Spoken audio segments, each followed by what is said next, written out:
আল্লাহ নবী সাল্লাল্লাহু আলাইহি ওয়াসাল্লাম বলেন, কবরের ভিতরে নাফরমানি অবস্থায় থাকবে। আর এই সমুদ্রের ভিতরে কেউ যদি পইড়া যায়, সমুদ্রের তুফানে তার মাথা একবার নিচের দিকে, আবার বাঁচার জন্য মাথা উপরের দিকে উঠায়, আবার তুফানে তার মাথা নিচের দিকে নিয়ে যায়, আবার উপরে মাথা উঠাইয়া একটু উপরে ঢেলো ঢেলো তাকায়, আমাকে উপর থেকে কেউ একটু ধরেনি। ওই ব্যক্তি সমুদ্রের ভিতরে যে মুসিবতের মধ্যে আছে, ঠিক না ফারমান কবরের ভিতরে এরকম অবস্থায় থাকবে, উপরের দিকে তাকাইয়া আরে কে যায়, আখারে জাহান্নামের আগুনে জ্বলতে জ্বলতে আমার কলিজা কয়লা হয়ে গেছে, আমার জন্য একটু দোয়া করো। আরে আমি আযাব সহ্য করতে পারি না, কেউ শুনবেও না, আর তার জন্য মায়াও কাঁদবে না।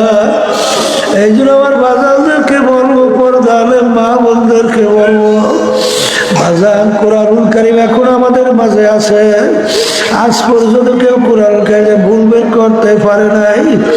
বাজার কোরআনুল কারীম কিন্তু সত্য, আর কোরআনুল কারীম অনুযায়ী যদি ঠিক মতো 5 ওয়াক্ত নামাজ না পড়ো, বাজার রমজানে ঠিক মতো রোজা যদি না রাখো, দুনিয়ার পরে হজ যাকাত যদি আদায় না করা, বাজার পর্দা আল্লাহর হুকুম ফরজ যদি পর্দা না করো, আর হারাম থেকে যদি না বাঁচো,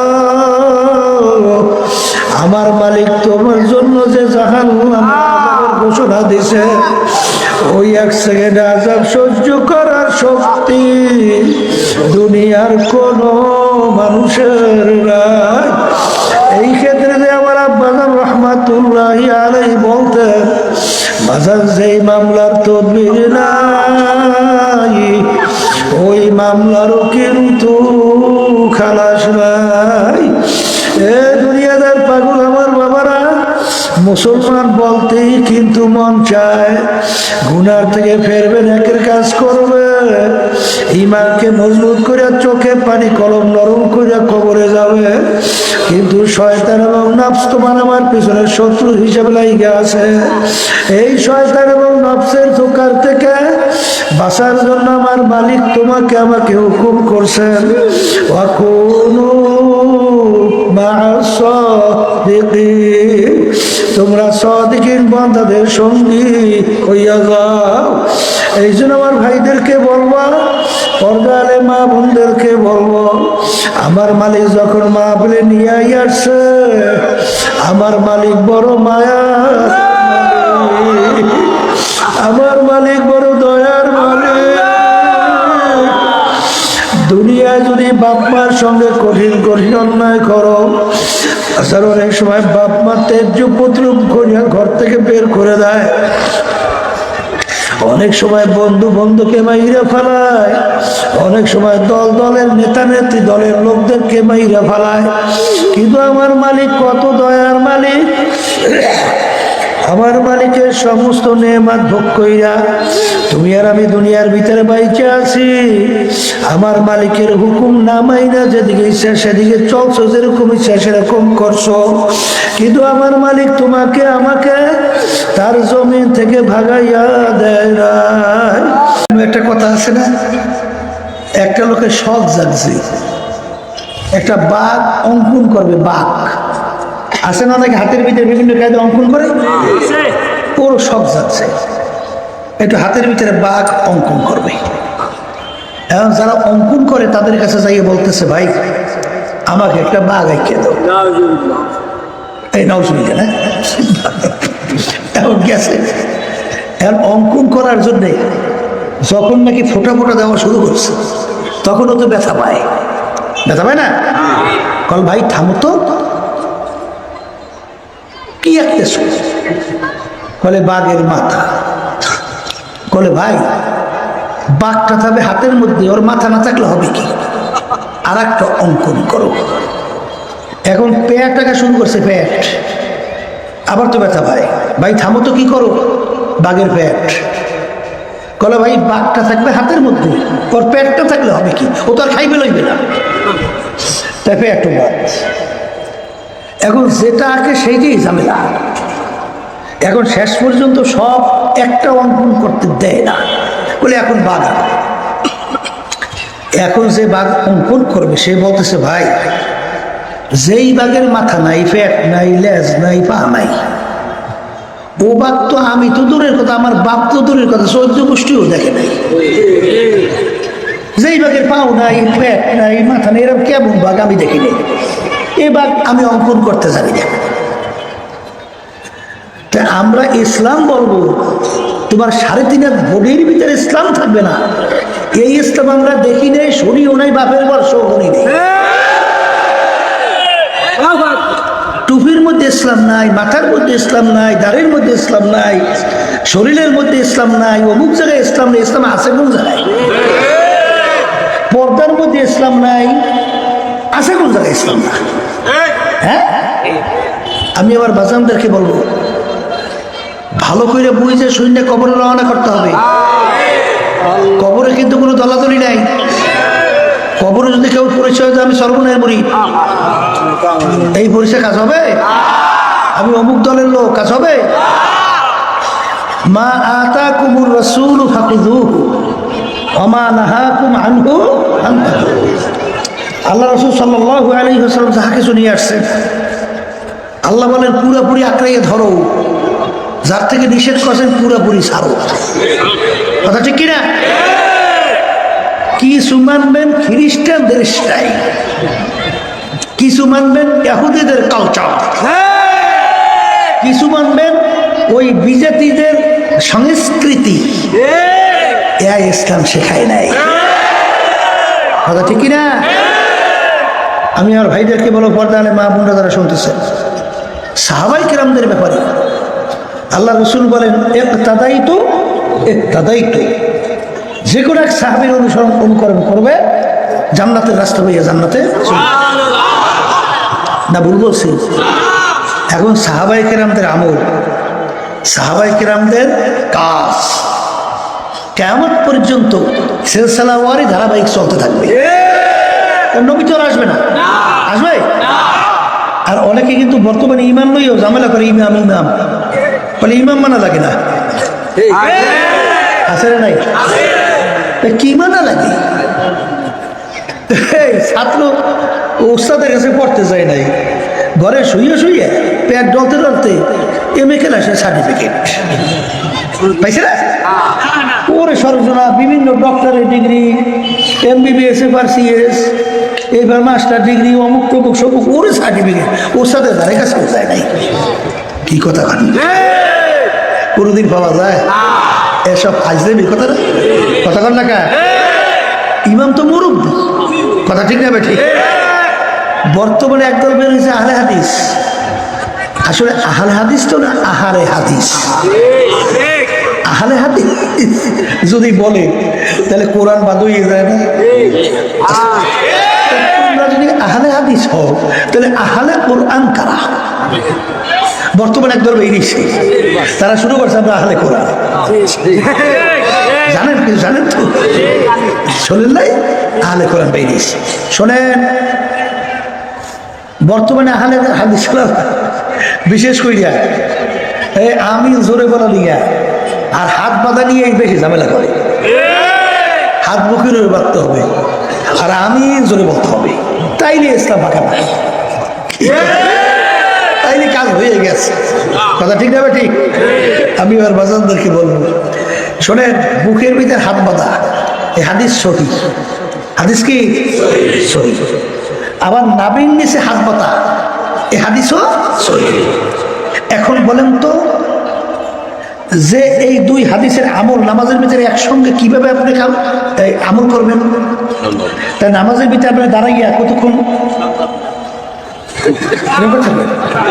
একবার নিচে একবার উপরে, একবার নিচে একবার উপরে, তো হাদিস সহি তো, কথা সহি না? এখন এই দুই হাদিসের তাতবিক দেওয়ার জন্যে, সামঞ্জস্যতা তৈরি করার জন্যে ইমাম লাগবে না? কথা কয় না? শোনেন, আমরা ইমাম মানে ইমামুল আযম আবু হানিফা রাহমাতুল্লাহি আলাইহি। তিনি কে তা জানেন? তিনি একজন তাবি। তিনি কি তাবি? বুঝেন তো? সরাসরি ইমামুল আযম আবু হানিফা সাহাবায়ে কেরামদেরকে দেখছে, তাদেরকে বলা হয় তাবি। কথা ঠিক না? ঠিক। তাহলে সাহাবায়ে কেরামরা কিভাবে আমল করছে এটা তো সরাসরি ইমামুল আযম আবু হানিফা রাহমাতুল্লাহি আলাইহি দেখছে। কথা ঠিক না? এই যারা আহলে হাদিস দাবি করে ওদের কয়টা হাদিস মুখস্থ আছে? একটা হাদিস সনদ সহ বলতে পারবে? একটা হাদিস পারবে? কথা কয় না। আর ইমামুল আযম আবু হানিফা রাহমাতুল্লাহি আলাইহি তার থেকে 6 থেকে 7 লক্ষের মতো হাদিস তার শুধু মুখস্থই ছিল। কথা বুঝেন না কিছু? হ্যাঁ, দেখেন এই দুই হাদিসের ভিতরে তাকবীর কিভাবে দেয়। মহিলাদের 17 হলো বুক, নামাজের ভিতরে মহিলার হাত বাঁধবে বুকের উপরে, আর পুরুষদের 17 হইল নাভির নিচ। পুরুষরা নাভির নিচে বাঁধবে নামাজের ভিতরে হাত। কি দুনো হাদিসের আমল হইল কি হইল না? আসতে কয়। তাই তুমি একটা টাইনে টুইনে ওই হাদিসের আমল করবে কিনা? যদি খালি বুকের হাদিসই বলো তাহলে ওই নাভির নিচে হাদিসে আমল করে কে? কথা ঠিক না? এই জন্য আমার বাজানদেরকে বলবো, শোনে, তারা খালি বলে বুখারী শরীফ বুখারী শরীফ। দেখবেন পকেটের ভিতরে অনেকে ওই কয়েক পাতার বুখারী শরীফ। তা আমরা দেখছি কয়েক পাতার বুখারী শরীফ, বুখারী শরীফে 30 পারা, তাতে বিশাল কান্দে করে নেওয়া লাগে। তা বুখারী শরীফ পকেটেই লেখা কি কথা জোরে বলে কথা ঠিক নেবে। আমি আমার ভাইদেরকে বলবো, পর্দা আলী মাহবুবদেরকে বলবো, গেছিলাম গোপালগঞ্জ। সেখানে যাওয়ার পরে এক মসজিদের মধ্যে শুনতেছি হুজুর এই মসজিদটা হলো মুসল্লি ভাতা দেয়। মুসল্লি ভাতা, মুসল্লি ভাতা বোঝেন নাই? যারা নামাজ পড়ে তাদেরকে বলে নামাজের পর টাকা দেয়, মানে ওখানে নামাজ পড়তে গেলে তাহলে তাদেরকে টাকা দেয়। আলে হাদিস। আচ্ছা বলেন তো, নামাজ হলে আপনার আমার দায় দায়িত্ব, সেখানে আমি নামাজ পড়লে ও টাকা দেবে আর ঠেকটা বাজে। বুঝতে হবে এটা একটা সম্পূর্ণ ষড়যন্ত্র। ইহুদি নাসারা খ্রিস্টানরা মুসলমানদের ভিতরে ডিভাইডেড তৈরি করার জন্য এই ধরনের মিশন নিয়ে কাজ করতেছে। মুসলমানরা যেন একত্রিত না হতে পারে। কথা বুঝছেন না? বোঝেন নাই?